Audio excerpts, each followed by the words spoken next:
우리는 좁은 길을 가고 있습니다.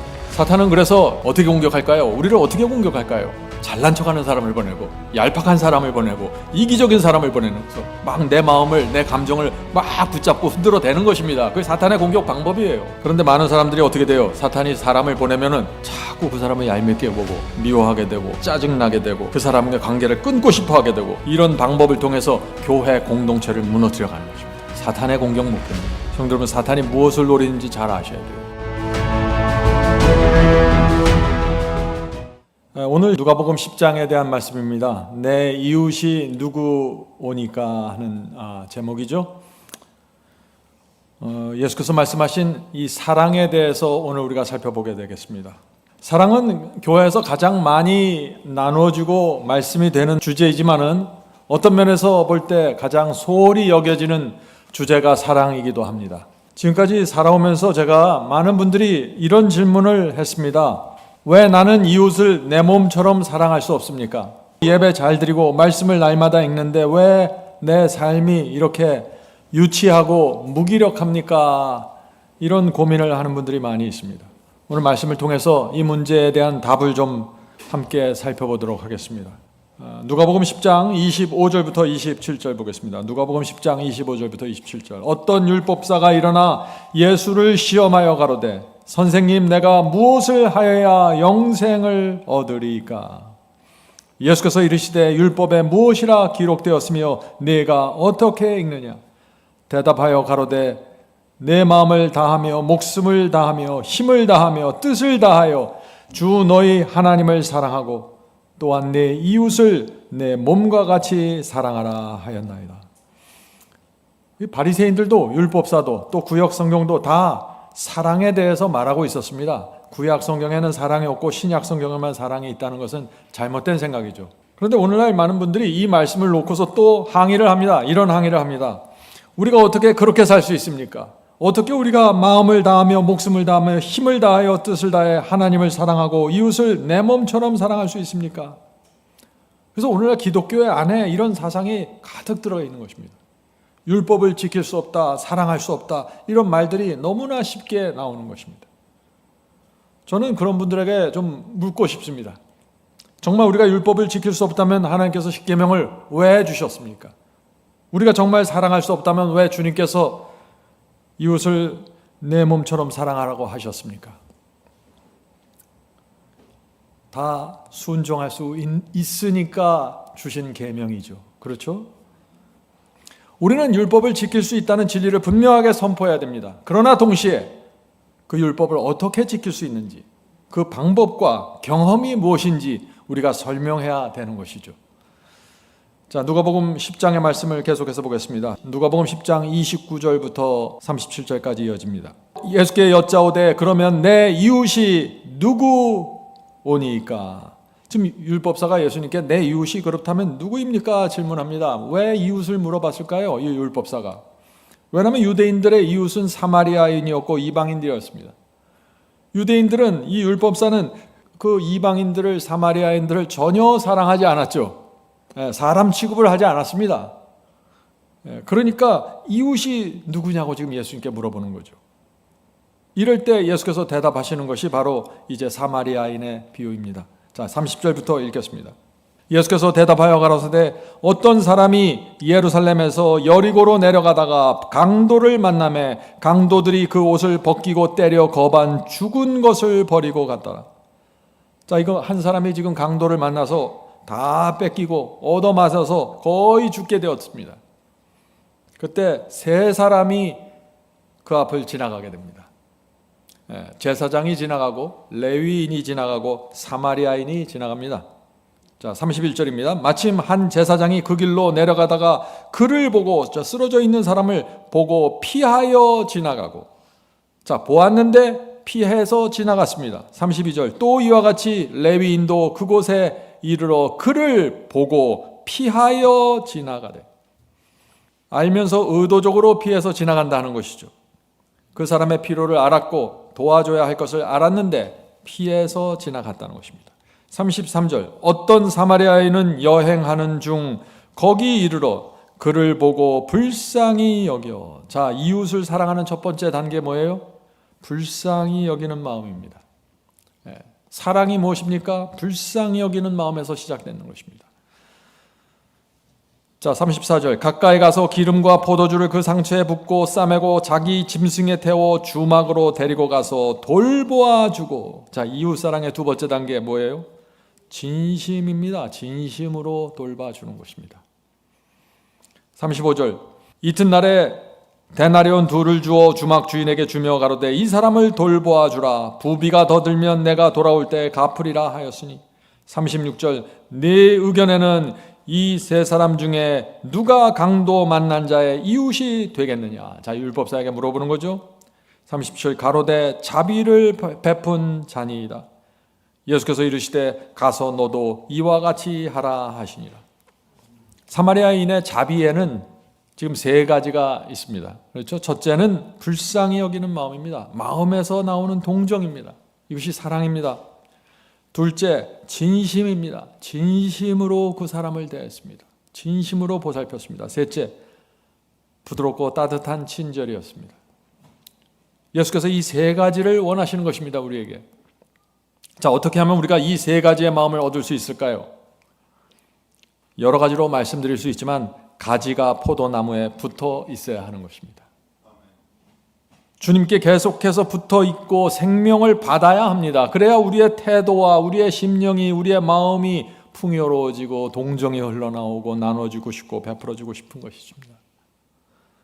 자, 질문 드리죠. 예수께서 이웃을 사랑하라고 하셨는데 그렇다면 우리의 이웃은 누구입니까? 저와 여러분의 이웃은 누구입니까?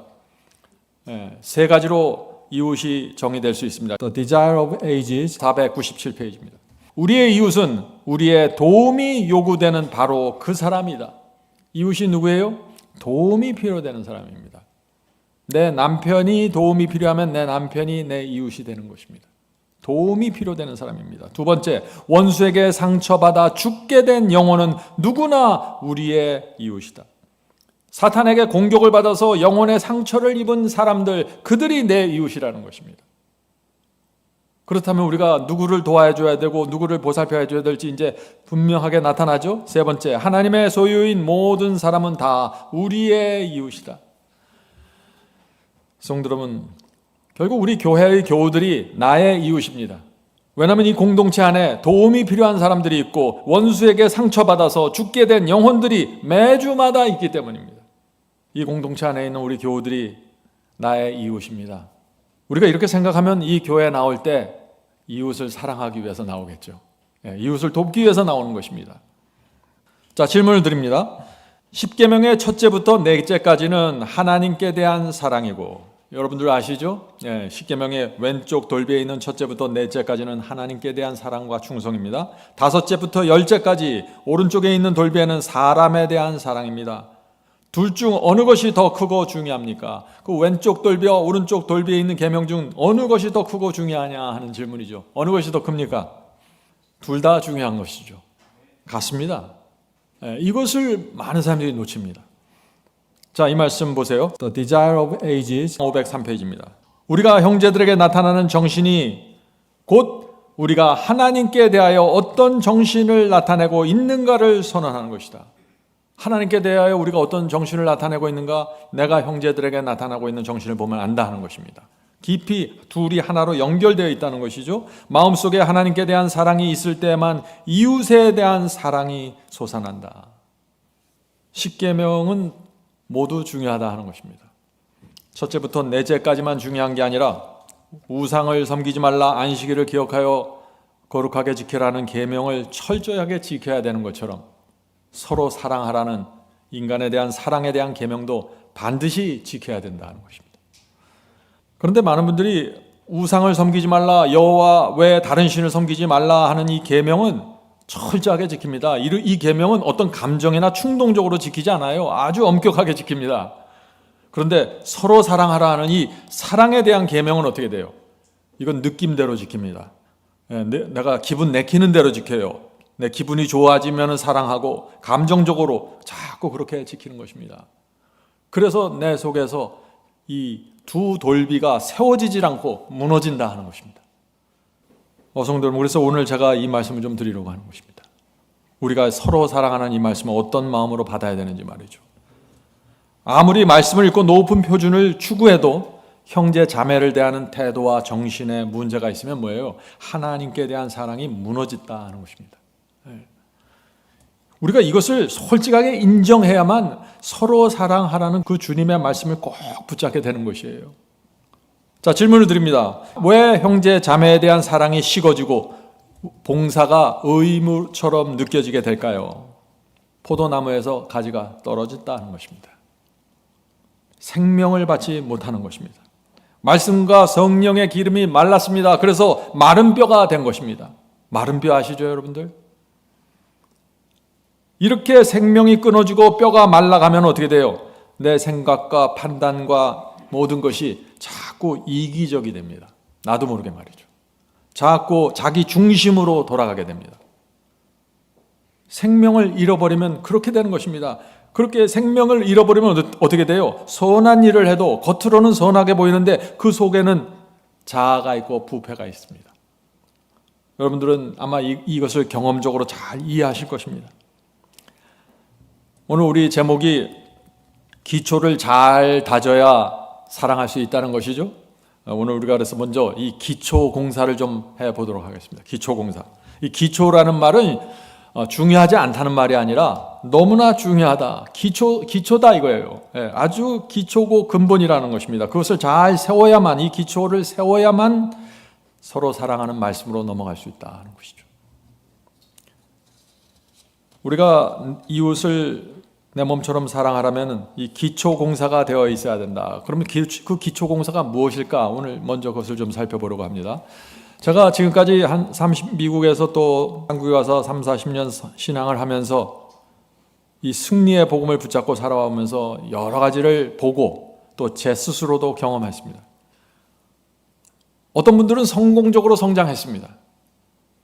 그런데 이 신앙의 기초, 오늘 우리가 제가 말씀드리는 이 기초를 세우지 못해서 많은 분들이 실패했습니다. 그래서 제가 이 실패한 케이스를 여러분에게 좀 알려드리려고 하는 것입니다. 제가 젊었을 때 제 신앙에 큰 위기가 한 번 있었습니다. 그건 뭐냐면은 어떤 분과 함께 이제 만나고 교제를 했는데 그분은 리더십이 있었습니다.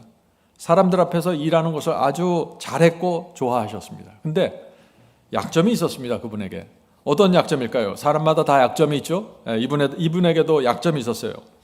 그건 뭐냐면은 교인들이 힘을 합해서 봉사를 하고 선교를 하는데 마치 자신이 가장 중요한 일을 해낸 것처럼 만들어내는 것입니다. 일을. 아주 탁월한 기술을 가지고 있어요. 일부러 그렇게 하는 건 아니에요. 근데 자기도 모르게 그렇게 하시는 겁니다. 지금 같으면은 이제 웃으면서 가볍게 넘겼을 텐데 젊은 시절에 저도 혈기가 있어서 그게 쉽지가 않았어요. 넘어가기가. 한 번은 교회에서 이제 제가 중요한 일을 맡아서 하게 되었는데 처음부터 제가 추진했고 정말 좋은 결과가 나왔습니다. 근데 그분이 이제 그 일을 대표해서 이제 앞에서 프레젠테이션하고 보고를 하는데 마치 본인이 처음부터 이것을 주도해서 성공한 것처럼 멋지게 프레젠테이션을 했어요. 그래서 교인들이 아멘하고 다 좋아했는데 저는 제 마음에 시험이 되는 거예요. 어떤 상황인지 이해가 되십니까? 제 생각에 아니 어떻게 저럴 수 있을까? 내가 여기서 보고 있는데 그때 제가 마음에 시험이 들어서 그분과 만나서 대화하고 싶지 않는 것입니다. 그분이 공중 기도를 하면 마음에 와닿질 않았어요. 얄밉게 보였습니다. 교인들이 같이 밥 먹으러 가자면 빠지고 싶어요. 자꾸. 교회 나가기가 싫었습니다. 신앙의 위기가 온 것입니다. 어떤 문제가 생겼을까요? 제가 영적으로 죽어가기 시작했습니다. 기도가 나오지 않았고 말씀을 읽어도 감동이 없었습니다. 교회 생활이 재미가 없었어요. 마른 뼈가 되었습니다. 너무나 힘들어서 한 번은 엎드려 있는데 성령께서 오셨습니다. 너 지금 뭐하니? 그러시더라고요. 딱 한마디 하세요. 너 지금 뭐하니? 성령께서 제 모습을 보여주시기 시작했습니다. 그러면서 제 마음속에 이제 이런 생각이 떠오르는 것입니다. 용과 대적하는 여자의 남은 자손이 되겠다고 결심하고 여기까지 왔는데 지금 내가 뭐 하고 있는 것인가?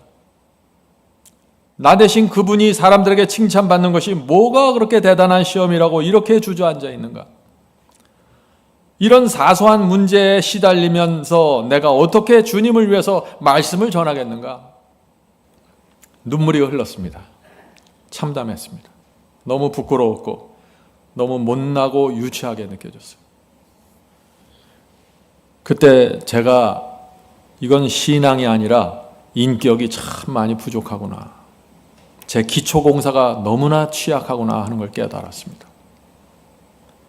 이웃을 내 몸처럼 사랑하기에는 내가 내 인격의 기초가 안 됐구나 하는 걸 제가 깨달았어요.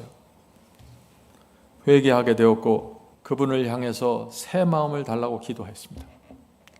그 다음날 가서 악수를 했습니다. 진심으로 그분에게 가까이 가길 원했습니다. 그러자 그분의 모습이 다르게 보여요. 그분이 이제 자기를 높이려고 하는 모습을 보이면은 웃으면서 넘어갈 수 있었습니다. 그분과의 관계가 회복되었고 그분도 저를 아끼고 존중해 주었습니다. 성도 여러분, 나를 내려놔야 합니다. 이것이 인격의 기초공사입니다. 이것이 우리가 신앙 공동체에서 반드시 이 기초공사가 확고하게 이루어져야 됩니다. 그래야만 이웃을 내 몸처럼 사랑하라는 그 수준으로 넘어가게 되는 것입니다. 어떤 사람이 자기가 높아지려고 하고 자랑하려고 하고 막 높아지려고 할 때 끌어내리려고 하지 마세요. 그냥 내버려 두세요. 높아지도록. 그리고 여러분은 여러분의 길을 가십시오. 잘난 척하는 사람이 있으면 놔두세요. 그 사람을 끌어내리려고 하지 말고 여러분은 여러분의 길을 가십시오. 하나님께서 그 영혼을 인도하십니다. 우리가 이렇게 인생을 살면 어떻게 될까요? 인생이 자유롭고 평강하게 되는 것입니다. 사탄이 건들질 못해요. 성도 여러분, 우리는 좁은 길을 가고 있습니다. 좁은 길은 의의 길이고 순종의 길입니다.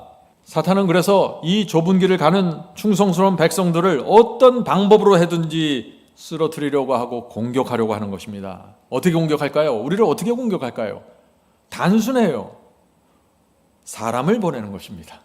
어떤 사람을 보낼 거예요? 잘난 척하는 사람을 보내고 얄팍한 사람을 보내고 이기적인 사람을 보내면서 막 내 마음을, 내 감정을 막 붙잡고 흔들어대는 것입니다. 그게 사탄의 공격 방법이에요. 그런데 많은 사람들이 어떻게 돼요? 사탄이 사람을 보내면은 자꾸 그 사람을 얄밉게 보고 미워하게 되고 짜증나게 되고 그 사람과 관계를 끊고 싶어 하게 되고 이런 방법을 통해서 교회 공동체를 무너뜨려 가는 것입니다. 사탄의 공격 목표입니다. 성도 여러분, 사탄이 무엇을 노리는지 잘 아셔야 돼요. 사탄은 여러분의 감정을 공격하는 게 아니라 최종적인 목표는 진리를 보존하고 진리를 전파하는 교회를 무너뜨리는 것입니다. 그래서 이웃을 내 몸처럼 정말 사랑하려면 두 가지 기초공사가 필요합니다. 첫째, 상황을 보는 그 각도와 눈이 달라져야 합니다. 여러분들의 눈이 또 상황을 보는 각도가, 시선이 달라져야 합니다. 예수께서 이 정확한 모범을 보여주셨습니다. 예수께서 자기를 공격하고 조롱하는 사람을 보면서 그들을 위해서 기도하셨어요. 참 이게 우리가 볼 때 놀라운 신앙이죠. 누가복음 23장 34절 보죠. 그때 예수께서 이르시되 아버지여 저들을 용서하여 주옵소서 저들은 자기들이 하는 일을 알지 못하나이다. 예수께서 십자가에 매달리셨을 때 예수님을 향해서 조롱하고 공격하고 침뱉고 놀리는 이 사람들을 향해서 저들은 저들이 하는 일을 알지 못하나이다. 용서해 주시옵소서. 예수께서 어떻게 이런 기도를 드릴 수 있었을까요? 상황을 보는 눈이, 시선이 달랐던 것입니다. 하나님께서는 그 상황에, 주님께서는 이 상황의 배후에서 움직이는 사탄을 본 것입니다. 뺨을 치고 침을 뱉는 사람들을 본 게 아니라 그들 주변에서 그들을 움직이는, 조장하는, 상황을 조장해가는 사탄의 움직임을 봤다는 것입니다. 그래서 그들을 피해자로 본 것입니다. 나에게 침을 뱉는 사람, 나에게 욕을 뱉는 사람들을 피해자로 보는 것입니다. 그래서 그들을 용서해주고 그들을 위해서 기도하게 되는 것이죠. 성도 여러분, 우리가 상황을 보는 눈과 시선이 달라져야 됩니다. 그래야 기도할 수 있습니다. 나에게 시험을 주고 나를 모욕하는 그 사람을 보면 무너집니다. 속상하게 되고 상처받습니다. 이 교회 공동체가 싫어집니다. 그것이 바로 사탄이 원하는 것입니다. 이해가 되십니까? 사탄이 무엇을 노리는지 정확하게 봐야 돼요. 우리가 이 교회를 어떻게 섬겨야 하는지 잘 이해해야 됩니다. 우리 공동체 속에, 교회 공동체 속에 믿음이 흔들리는 친구들이, 교우들이 있을 수 있습니다. 그렇죠? 사탄은 그런 사람들, 그 우리의 친구들을 이용해서 이 공동체의 사랑과 연합을 깨뜨리려고 하는 것입니다. 성도 여러분, 우리가 누구와 싸워야 될까요? 우리가 우리의 교우들, 우리의 친구들하고 싸워야 됩니까? 사탄과 싸워야 됩니까? 결론은 단순한 것입니다. 사탄과 싸워야 되죠. 그래서 우리가 사람을 보지 말고 그 내 친구의 주변에서 움직이는 사탄을 보면서 기도해야 하는 것입니다. 그래야 예수님의 모본을 따라가는 것입니다. 아버지요, 나를 괴롭히는 저 친구를 용서해 주시옵소서. 저 친구가 지금 자신이 무엇을 하는지, 무슨 말을 하는지 모릅니다. 주여, 사탄을 물리쳐 주시옵소서. 내 친구를 건져 주시옵소서. 이것이 예수님의 모본을 따라가는 것입니다. 무엇을 보느냐에 따라서 완전히 달라진다는 것이죠. 제가 지금 무엇을 말합니까? 기초공사를 말하는 것입니다. 내 이웃을 사랑할 수 있는 기초공사가 되어 있어야 된다는 것이죠. 두 번째 기초공사입니다. 두 번째, 사람을 꾸짖지 말고 사탄을 꾸짖으라는 것입니다. 예수께서 십자가와 부활에 대한 예언을 제자들에게 말씀하셨습니다. 하늘로 승천하시기 전에 말이죠. 십자가에 가기 전에 십자가에 대한 예언, 부활에 대한 예언을 제자들에게 미리 말씀하셨습니다. 그러자 이 성질 급한 베드로가 나타나서 어떻게 했어요? 주여, 그런 일이 생기면 절대 안 됩니다 하고 그렇게 얘기했죠. 그때 예수께서 베드로를 책망하셨는데 이상한 방법으로 책망하셨습니다. 마태복음 16장 23절입니다. 마태복음 16장 23절, 예수께서 돌이키시며 베드로에게 이르시되 사탄아, 내 뒤로 물러가라. 너는 나를 넘어지게 하는 자로다. 예수께서 베드로를 보면서 누구를 책망했어요? 사탄을 책망한 것입니다. 사탄아, 내 뒤로 물러가라. 자, 이 물러가라 하는 단어가 이 원어적인 의미를 보면은 나에게서 떠나라, 멀리 가라, 내 앞에서 사라져라, 그런 얘기입니다. 사탄에게 지금 한 얘기입니다. 성도 여러분, 여기서 우리가 무엇을 배워야 할까요? 어떤 사람이 나를 시험하고 내 마음을 흔들 때 그것을 사탄의 역사로 보라는 것입니다. 그 사람 뒤에 있는 사탄을 보라는 것입니다. 성도 여러분, 이것이 기초공사입니다. 우리가 지금 뭘 얘기하고 있어요? 기초공사입니다. 이 기초가 되어 있어야 시험에 안 들고 이웃을 사랑할 수 있다는 것입니다. 베드로와 싸우지 말고 사탄을 향해 책망하십시오. 멀리 가라, 사라지라고 말이죠. 이것이 신앙의 기초입니다. 사상이 달라져야 됩니다. 생각하는 방식이 달라져야 됩니다. 그 상황을 보는 눈이 달라져야 됩니다. 이건 달라질 수 있는 거예요. 이거는 달라질 수 있는 거예요. 여기까지는 기초공사입니다. 그래서 이 기초가 돼 있지 않으면은 이웃을 사랑할 수가 없어요. 왜? 자꾸 문제가 생깁니다. 자꾸 사탄에게 휘말리게 되고 계속해서 사람과 속상하고 사람과 다투게 되는 것입니다. 그래서 사람들이 내 이웃을 사랑하는 것이 가능합니까? 자꾸 이 질문을 하는 거예요. 기초공사가 안 됐기 때문에. 이렇게 되면 어떻게 돼요? 이 기초공사가 안 돼 있으면 어떻게 돼요? 결국 이 교회가 싫어지게 되고 멀어지게 되고 떠나게 되는 것입니다. 그것이 바로 사탄이 원하는 것입니다. 성도 여러분, 오늘 우리가 나누는 말씀이 중요합니까? 저는 개인적으로 정말 중요한 말씀이라고 생각합니다. 우리 인생에 이 말씀을 받아들이면 놀라운 전환점이 생길 수 있는 그런 말씀입니다. 또 한 가지 예를 들어줘. 한 번은 제가 미국에서 교회 다닐 때 교회 직원에서 청년들을 위한 선교 여행을 계획했습니다. 청년들을 카나다로 보내자는 의견이 거의 모아졌어요. 직원에서. 그런데 한 집사님이 청년들을 멕시코로 보냅시다 하고 제안을 했습니다. 멕시코의 고아원으로 보내서 청년들이 봉사하도록 배우는 것이 참 좋겠다. 그곳은 아름다운 곳이고 공기도 좋습니다. 그 집사님의 말이 너무 설득력 있고 명분이 있잖아요. 그래서 결국 우리 교회가 이제 그 교회가 청년들을 멕시코 고아원으로 보내도록 합의가 하고 경비를 교회에서 후원했습니다. 자, 그런데 나중에 알고 보니까 그 멕시코로 주장한 그 집사님의 친척이 그 동네에 살고 있었어요. 그 동네에. 예? 그 집사님에게 그 두 아들이 있었는데 청년반이었습니다. 그래서 그 집사님은 이번 기회에 교회 경비를 이용해서 친척들을 만나게 해줘야지, 이것도 좋은 뜻이 있겠구나, 하나님께서 나에게 섭리로 이런 기회를 주시는구나, 이렇게 생각한 거예요. 예? 그런데 문제는 이제 교인들이 나중에 그 상황을 알게 된 것이죠. 교인들이 그 집사님을 어떻게 바라봤을까요? 상상이 되시죠? 무엇이 문제입니까? 기초공사가 안 된 것입니다. 인격의 기초공사 말이죠.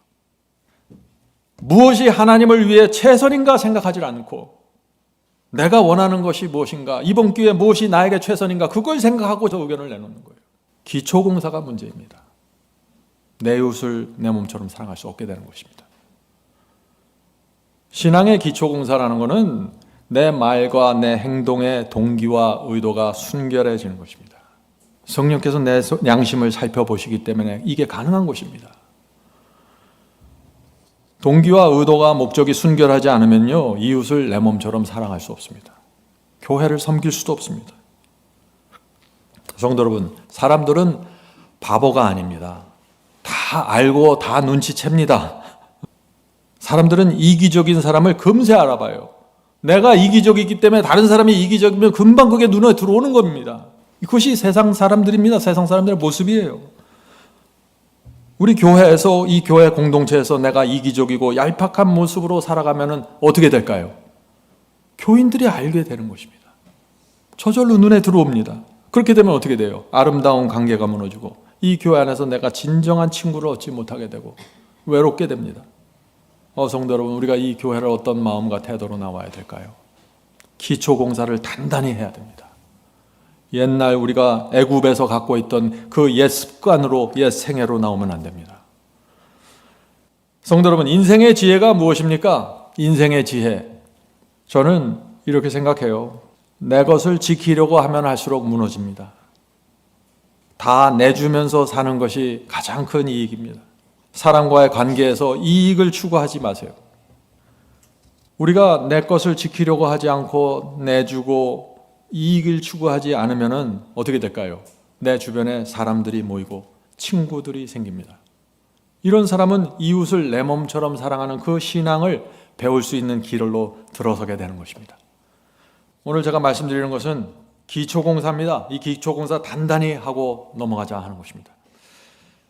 어떤 사람이 욕심을 낼 때 그 사람과 다투지 맙시다. 형제님이 더 가지세요. 형제님이 더 드십시오. 주님께서 형제님을 인도하시길 바랍니다. 이렇게 하고 우리는 우리의 길을 걸어가면 되는 것입니다. 다른 사람의 문제에 자꾸 휘말리지 마세요. 우리가 인생을 이렇게 살면은 이웃을 내 몸처럼 사랑하는 신앙을 점점 더 깊이 배우게 된다 하는 것입니다. 성도 여러분, 주님께서 우리를 위해 하늘 금도성을 준비하고 계십니다. 우리가 이 땅에서 무엇을 욕심내고 무엇을 내 것이라고 이렇게 아끼고 내주지 않으라고 다투겠어요? 그럴 게 사실 아무것도 없는 것입니다. 하나님께서 우리를 사랑하시는데 우리가 무엇이 부족해서 안타깝겠습니까? 그런 풍요로움을 갖고 인생을 살아가는 것이, 그렇게 살기로 결정하는 것이 기초공사입니다. 그렇게 사는 것이, 그렇게 작정하는 것이 기초공사입니다. 성도 여러분, 인생은 짧습니다. 주님을 위해서 희생하고 헌신하고 살 수 있는 시간이 길지 않습니다. 우리의 호흡에 숨이 붙어 있는 동안 조금이라도 더 섬기고 나누면서 살아갑시다. 이렇게 인생의 큰 그림을 그리는 것이 기초공사입니다. 이것은 무슨 다니엘과 요한계시록과 로마서 해석을 알아서야만 되는 것이 아니라 큰 그림을 그리는 것입니다. 나는 이렇게 살기로 작정하겠습니다 하고 큰 그림을 그리십시오. 그렇게 하면은 작고 사소한 일로 시달리지 않게 된다 하는 것이죠. 성도 여러분, 한 가지 제가 좀 우리 모두 배워야 할 것이 있는데, 그것은 섬겨야 할 때와 분명한 음성을 내야 할 때가 있다는 것입니다. 우리가 겸손해야 되고 내 자신을 낮춰야 되고 침묵해야 되고 그러면 아무것도 말하지 않아야 되는데, 그건 그렇게 생각하면 안 되고, 원칙은 이것입니다. 다른 사람들의 부족함과 연약함은 너그럽게 봐주고 덮어주고 침묵하는 것이 좋겠죠. 그런데 어떤 사람이 진리가 무엇인지 알면서 무너뜨리려고 하고 의도적으로 사실을 왜곡하고 악한 소문을 내서 교회를 어지럽게 하면, 그때는 침묵하면 안 되는 것이죠. 이 둘의 차이를 이해하시겠습니까? 우리는 교회와 이 공동체를 지켜야 합니다. 진리가 보존되는 그릇입니다. 이것은 사람 사이의 문제는 하나님께 맡기고 우리는 우리의 길을 갑시다. 아침에 우리가 예배 드릴 때 성령께서 내 속에 있는 얄팍함과 이기심과 치사함을 보여달라고 기도해야 됩니다. 우리 모두 본성 속에 그런 것이 조금씩 다 섞여 있어요. 그래서 그것을 보여달라고 늘 기도해야 되는 것입니다. 아침 예배 드릴 때, 말씀 묵상할 때. 내가 사탄의 움직임을 보지 못하고 사람과 다투고 있는지 보여달라고 기도해야 되는 것입니다. 아침마다 기도해야 되는 것입니다. 이렇게 기도하는 삶을 살면 어떻게 돼요? 이웃을 내 몸처럼 사랑하는 신앙으로 들어갈 수 있다는 것이죠. 사실 지금까지 제가 살아오면서 보면은요, 어떤 회의에서 제가 젊었을 때 이것을 합시다 이렇게 제안하고 저렇게 제안한 것들이 있는데, 이제 교회에서 회의를 마치고 집으로 돌아올 때 가만히 생각해보면 이건 교회를 위한 게 아니라 나를 위해서 했나? 그런 생각이 들 때가 있어요. 하나님을 위해서 내가 의견을 낸 것인가, 내가 원하는 것을 하고 싶어서 그 의견을 낸 것인가, 정확해야 됩니다. 이것이 기초공사입니다. 이런 기초공사들이 딱 돼 있어야 돼요. 그렇게 하면 여러분의 인격이 높아지고 고상해지고 성령께서 감동하시고 내 이웃을 내 몸처럼 사랑하는 그 길을 걸어갈 수 있는 훈련을 할 수 있다는 것입니다. 교회 생활할 때 많은 분들이 내가 원하면 찬성하고 내가 싫으면 반대합니다. 잘못되어 있습니다. 하나님과 교회를 위해서 무엇이 최선인지 생각해야 되는 것입니다. 기초공사입니다, 이것이. 이런 기초공사가 철저하게 되어 있어야 돼요. 확고하게. 그러면 내 삶이 평화롭고 존경을 받고 내가 가는 길의 이유와 목적과 명분이 분명하게 세워지는 것입니다.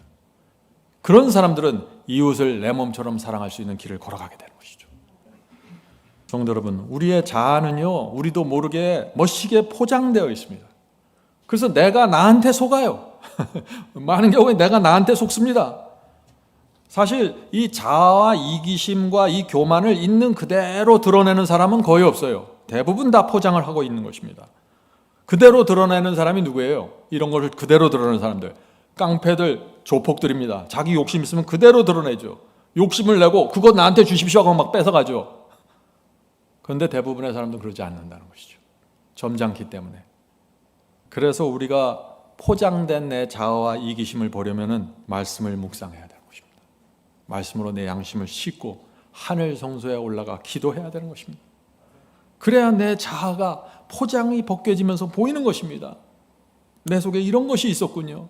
내가 이런 것 때문에 내 이웃을 내 몸처럼 사랑할 수 없었군요. 이렇게 되는 것입니다. 제가 미국에서 생활할 때 한 집사님이 있었습니다. 그 집사님은 목수일을 했는데 그때 저희 교회를 리모델링 하는 그 큰 프로젝트가 시작됐습니다. 그분은 이제 자신이 목수니까 당연히 교회가 자신에게 그 일을 줄 것이라고 기대했겠죠. 그렇죠? 이제 큰 일이 생기는 것입니다. 시골에 일감도 없는데 교회를 리모델링하는 큰 프로젝트를 맡게 되는 것입니다. 그런데 직원 내에서 이것저것 따지다 보니까 외부에 있는 업자에게 그 일이 넘어갔어요. 리모델링 잡이 넘어간 것입니다. 그 목수 집사님이 어떻게 했을까요? 교인들이 기도하는 것입니다. 나오면서 저 집사님이 시험에 들지 않게 하옵소서. 그런데 놀랍게도 그 집사님이 우리 모든 교인들 앞에서 놀라운 모습을 보여줬습니다. 자신의 모든 목수일을 제쳐놓고 교회 리모델링에 앞장서서 하는 것입니다. 정말 열심히 도왔어요. 성도 여러분, 젊은 시절의 그 단 하나의 사건이 지금도 제 마음에 있습니다. 참된 신앙이 무엇인지, 참된 인격이 무엇인지, 정말 교회를 섬긴다는 게 뭔지, 나를 섬기는 게 아니라 하나님을 섬기는 게 무엇인지 단 하나의 사건으로 제가 깨닫게 되었습니다. 제 인생의 중요한 메시지를 그때 전달받은 것입니다. 성도 여러분, 기초공사를 합시다. 이것이 기초공사입니다. 내가 인생을 어떻게 살아야 되는지 큰 그림을 정확히 붙잡고 가야 돼요. 그래야만 우리에게 아름다운 감화력이 나타나게 되는 것입니다. 어떤 분들은 대화하고 의견을 나눌 때 반대를 받으면은 저 사람이 나를 싫어하는구나 오해합니다. 그것이 아니죠. 내 의견이 거절당한 것이지 내가 거절당한 것이 아닙니다. 제가 지금 무엇을 말하고 있습니까? 기초공사를 말하는 것입니다. 이런 기초공사들이 단단하게 돼 있어야 돼요. 그래야 쓸데없는 시험을 안 받고 전진하게 되는 것입니다. 성도 여러분, 우리가 인생을 어떻게 살아야 하는지, 교회 생활을 어떻게 해야 되는지 확실한 철학이 있어야 됩니다.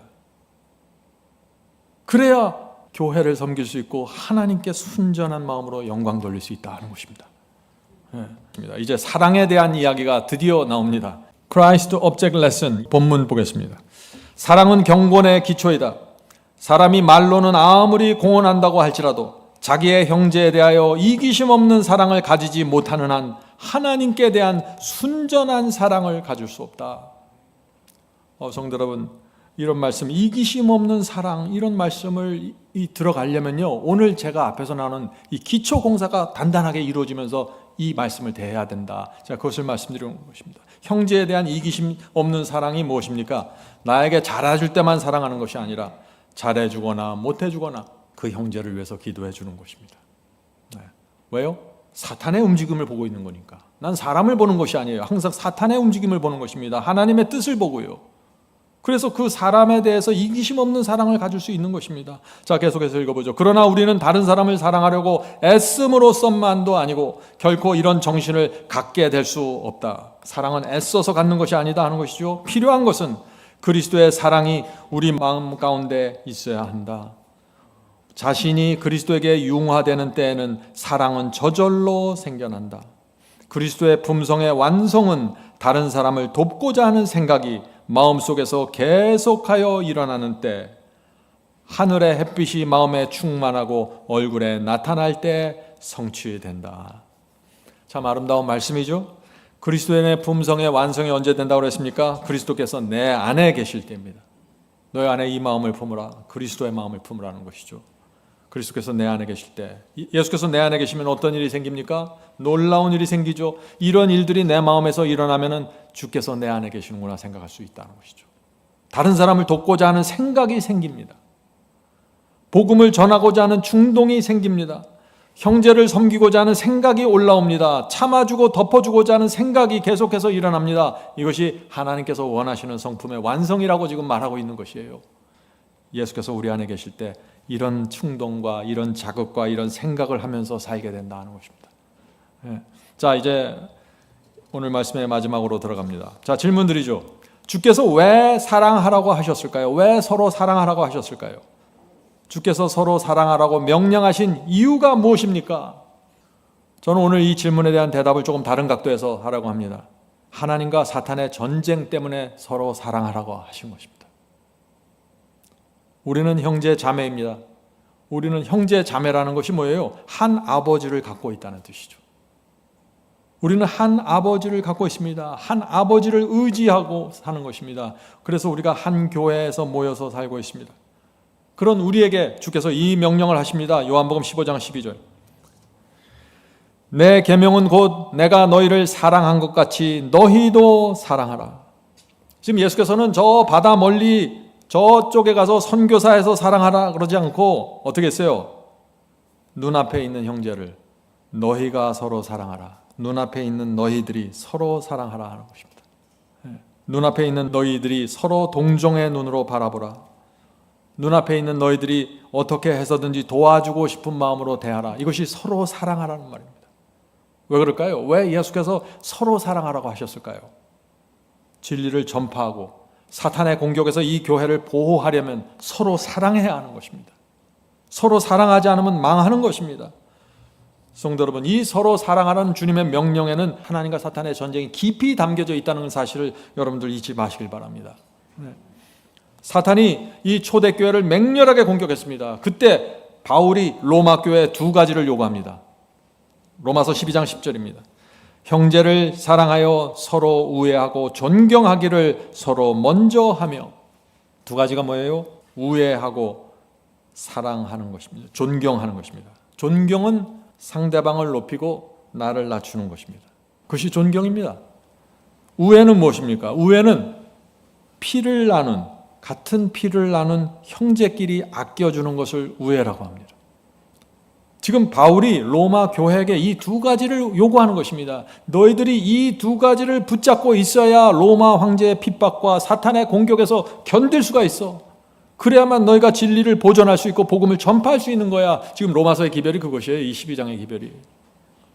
성도 여러분, 바울이 말하는 사랑, 성경이 말하는 사랑이 무엇인지 오해하면 안 됩니다. 사랑은 단순한 사람끼리의 감정이 아닙니다. 사랑은 해도 좋고 안 해도 좋은 것이 아닙니다. 성도들이 존경하고 서로 우애하면서 사랑하지 않으면 교회는 사탄의 공격 앞에서 살아남을 길이 없는 것입니다. 살아남을 길이 없어요. 우리 교회는 끝까지 살아남아서 이 승리의 복음을 보존하고 전파해야 되지 않겠습니까? 그렇다면 우리가 서로 사랑해야 되는 것입니다. 목숨을 걸고 사랑해야 되는 것입니다.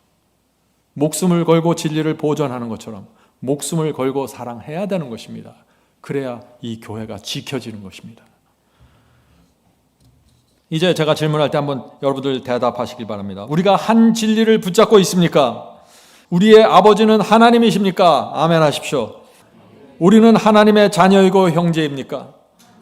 우리는 주님께서 명령하신 대로 진리를 보존하고 복음을 전파할 겁니까? 우리가 정말 아멘이라고 대답한다면 우리는 서로 사랑해야 하는 것입니다. 서로 존경하고 우애해야 합니다. 이것이 주께서 우리에게 명하신 명령입니다. 사랑도 하나님의 명령입니다. 질문 드리죠. 예수께서 십자가에 돌아가시고 승천하기 전까지 가장 많이 반복하신 말씀이 무엇일까요? 너희는 서로 사랑하라입니다. 오늘날 기독교에서 너희는 서로 사랑하라는 말씀이 이상한 쪽으로 해석되고 있지만 예수께서 주신 이 서로 사랑하는 말씀의 의도는 분명합니다. 교회는 세상의 반대에 부닥쳐서 반대 때문에 무너지는 것이 아니에요. 교회는 세상이 핍박해서 무너지는 것이 아니에요. 교회가 무너지는 것은 교인들이 서로 사랑하지 않기 때문에 무너지는 것입니다. 교회가 무너지면 진리는 사라지고 복음은 전파될 수 없습니다. 그래서 예수께서 너희는 반드시 서로 사랑해야 된다고 호소하시는 것입니다. 이것은 주님의 절박함이에요. 이제 하늘로 승천합니다. 이 12제자가 이 땅에 있습니다. 아주 연약한 사람들입니다. 이들이 진리를 보존하고 복음을 땅끝까지 전파해야 됩니다. 어떻게 해야 되냐? 너희는 서로 사랑해라. 그리스도의 절박함을 이 말씀 속에서 여러분들이 느껴야 되는 것입니다. 성도 여러분, 이제 우리 교회에서 연합과 사랑을 해치는 말과 행동은 사라져야 합니다. 오늘 우리가 확인한 이 사랑의 진리를 정말 우리가 마음에 안다면은 우리는 서로 사랑하지 않을 수가 없습니다. 이것은 하나님의 명령입니다. 진리를 받은 우리에게 너희는 서로 사랑하라고 명령하시는 것입니다. 요한일서 4장 20절 보겠습니다. 요한일서 4장 20절. 누구든지 하나님을 사랑하노라 하고 그 형제를 미워하면 이는 거짓말하는 자니 보는 바 그 형제를 사랑하지 아니하는 자는 보지 못하는 바 하나님을 사랑할 수 없느니라. 사도 요한의 말씀 여러분들 아시겠죠? 형제를 사랑하지 않으면, 보이는 형제를 사랑하지 않으면 보이지 않는 하나님을 사랑할 수 없다는 것입니다. 이것이 결론이에요. 성도들, 우리는 이 교회에서 그리스도의 재림을 기다릴 것입니다. 그날까지 우리는 함께 가야 됩니다. 서로 붙잡아주고 용기 주면서 전진해야 됩니다. 우리는 정말 서로 사랑해야 하는 것입니다. 다른 옵션이 없습니다. 예수께서 지금 이 자리에 오셔서 우리에게 단 한 말씀만 남기신다면 무엇이라고 말씀하실까요? 너희는 서로 사랑하라. 내가 너희를 사랑한 것처럼 너희도 서로 사랑하라고 하시는 것입니다. 왜요? 우리에게 진리를 주셨기 때문입니다. 진리를 붙잡고 있는 초대교회에게 너희는 사랑하라고 지금 명령하시는 것입니다. 예수께서 사랑하시는 것처럼 우리가 서로 용서하고 불쌍히 여기고 붙잡아주고, 이렇게 할 때 사탄이 치열하게 우리를 공격해도 진리가 보존되고 전파되고 강력한 힘으로 발휘하게 된다 하는 것입니다. 너희는 서로 사랑하라. 중요한 기별입니다. The Desire of Ages 551페이지 말씀 읽고 마치겠습니다. 사도 요한이 늙었을 때 교회들에게 보낸 증언의 요지는 이 말씀이다. 요한일서 3장 11절 16절. 사도 요한이 늙었을 때 교회에게 준 기별이라는 것이죠. 우리가 서로 사랑할지니 이는 너희가 처음부터 들은 소식이라. 예수께서 하늘로 승천하기 전에 너희는 서로 사랑하라. 이것이 처음부터 예수께서 우리에게 부탁했던 말씀 아니냐? 지금 그 말씀을 하는 거죠. 이는 너희가 처음부터 들은 소식이라. 그가 우리를 위하여 목숨을 버리셨으니 우리가 이로써 사랑을 알고 우리도 형제들을 위하여 목숨을 버리는 것이 마땅하니라. 이것이 초대교회의 충만한 정신이었다. 성도 여러분, 사랑은 교회를 지키는 것입니다. 사랑은 진리를 보존하는 것이고, 사랑은 하나님의 명령입니다.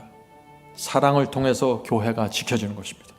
성령께서 우리에게 날마다 생명을 불어넣어 주셔서 사랑할 수 있게 해주시길 제가 간절히 바랍니다.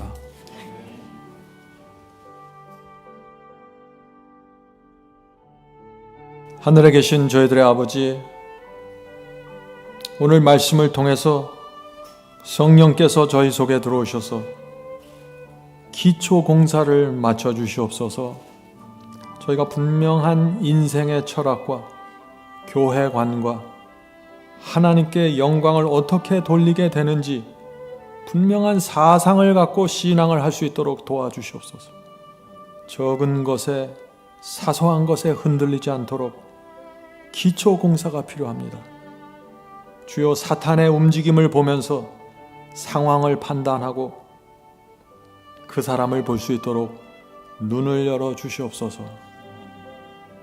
하늘에 계신 아버지, 너희는 서로 사랑하라는 그 주님의 말씀이 저희 속에 들어와 명령이 되어 저희 속에 새겨질 수 있도록 축복해 주시옵소서.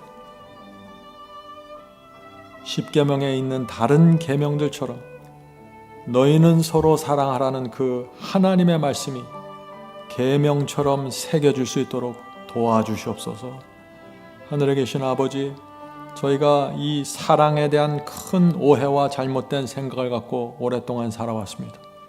그러나 이제부터라도 하나님께서 성경에 기록하신 너희는 서로 사랑하라는 그 말씀을 진리로 받고 사랑의 사람이 될 수 있도록 축복해 주시옵소서.